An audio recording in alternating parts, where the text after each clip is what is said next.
Conference. It's an honor to be appointed Foreign Secretary.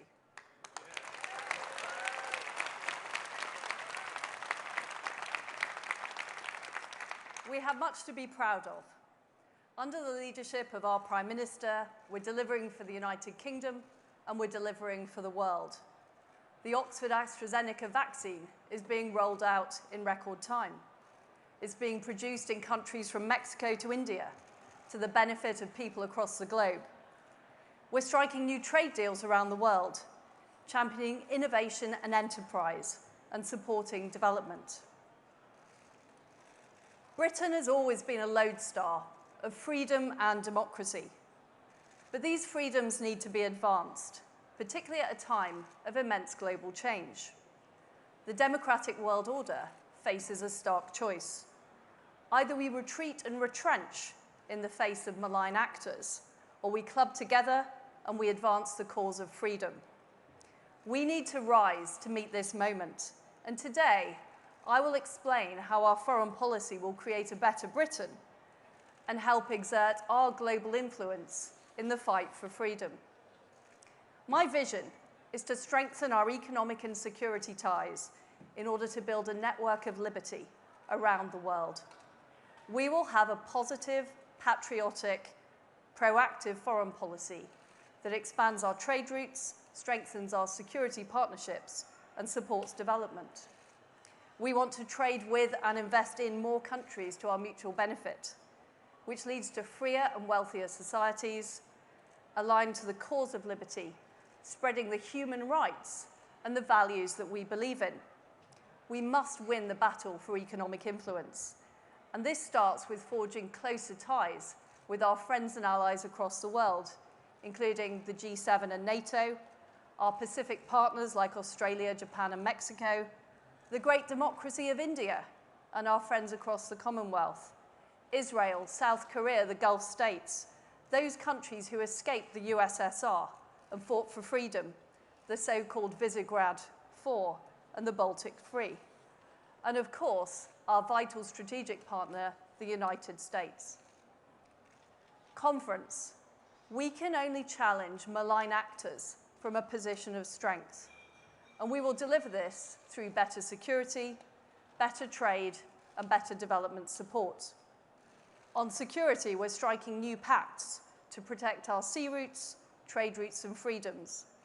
AUKUS, our new partnership with the US and Australia, will help Australia acquire nuclear-powered submarines to defend their territorial waters. We're in talks with Japan about better military access and operational support between our two countries. We want closer security ties with key allies like India and Canada, who we can collaborate with to fight in cyber and improve our defense capability. And we're demonstrating all of this through the visible armed presence of our carrier strike group. We're spending more than 2% of GDP on defense, the biggest since the Cold War. I want our allies, from the Baltic to the Tasman, to know that Britain stands with them and that together we will stand up to our adversaries and promote the cause of freedom. On the economy, we believe in working with our friends and allies and helping countries grow through enterprise and infrastructure investment. We've struck deals covering 68 countries on trade, and we're deepening trade routes with the world's fastest growing economies. The Trade Secretary is negotiating advanced deals with India, Mexico, Canada, Israel, the Gulf, and more. We're the first country to negotiate entry to the Trans-Pacific Partnership, and we want more like-minded countries to join us in that agreement. We're working with allies like the US and Japan to finance clean infrastructure in developing countries that is reliable and honest. This will boost jobs and growth here in Britain, and it will mean those countries are not subject to strings-attached agreements with autocratic regimes. We're working on new tech deals with the US and Singapore because we want global technology standards to be shaped by freedom-loving countries, not by authoritarian regimes. On development, I will be focusing on women and girls. I want to make sure more girls get a quality education. I want to take on the appalling practice of female genital mutilation. And I will make it my mission to end the abhorrent use of sexual violence in wars around the world.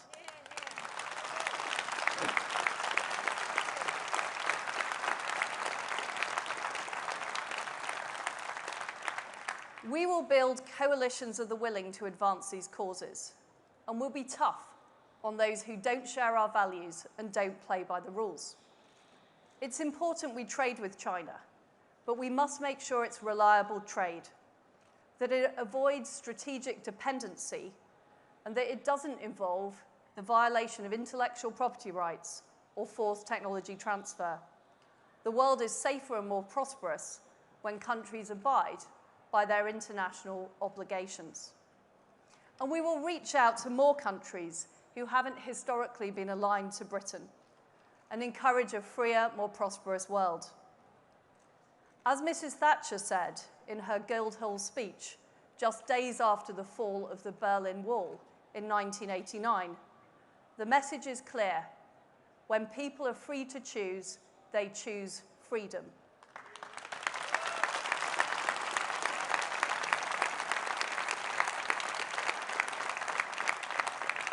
And we need to give countries across the world that choice. The freer a country is, the wealthier it is. The more secure it is, the greener it is. It's less likely to harbour terrorists and radical fundamentalists. It's less likely to have huge migration outflows. And it's less likely to go to war. Freedom enables businesses to flourish. It enables people to flourish. It enables girls and women to flourish. It's the best way to influence the world and to tackle the great issues of our age. It's also the way that we will build a more competitive, more confident Britain.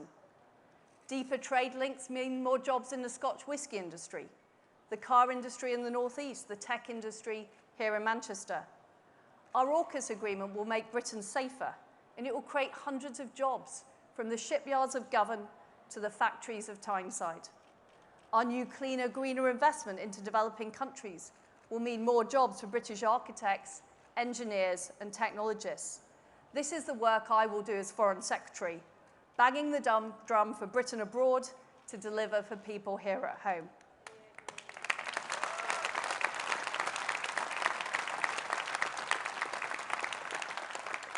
Britain has always been at its best when we've been an outward-looking, confident, optimistic nation, confident in our ability to compete and lead. This is the Britain I want us to be, patriotic and positive.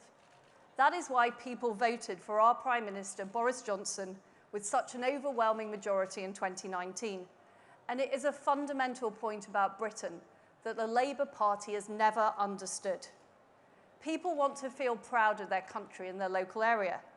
They want to see Britain doing well on the international stage. They're fed up with the talk of decline and the sneering about our place in the world. Last week at their conference, Labour members voted against the Australia-US submarine deal, showing just how out of touch they are. I know that other countries have huge trust in Britain and they want to work with us. They're enthusiastic for everything from our Premier League to our music to our brilliant products like our cars, fashion, and food. We're a great country, a successful, modern, liberal, free enterprise country that time and time again has stood up to despots and tyrants. We've led on the emancipation of minorities.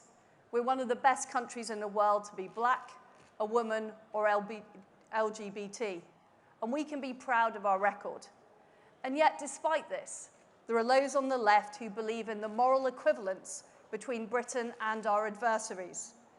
Jeremy Corbyn may no longer be leader of the Labour Party, but the same spirit lives on.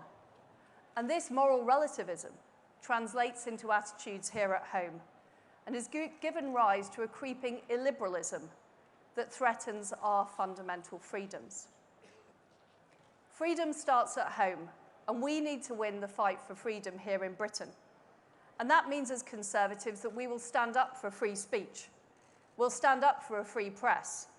And we'll give everyone across Britain the opportunity to succeed regardless of their background. We reject the zero-sum game of identity politics. We reject the illiberalism of cancel culture, and we reject the soft bigotry of low expectations that has held so many in our country back.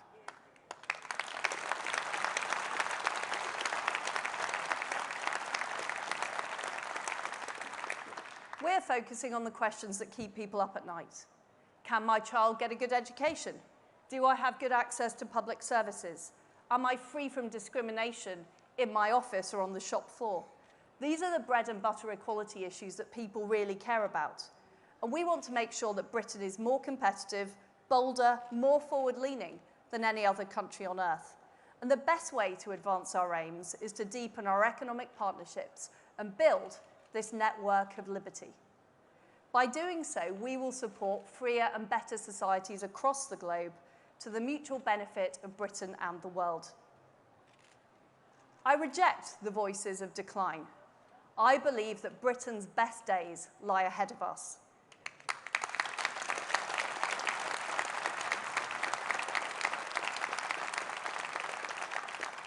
And we will put the UK at the heart of a network of economic, diplomatic and security partnerships. We will help other countries grow through enterprise and trade, and we will make our country more competitive, safer and freer. This is how, as Foreign Secretary, I will ensure that our foreign policy delivers for everyone across our great country.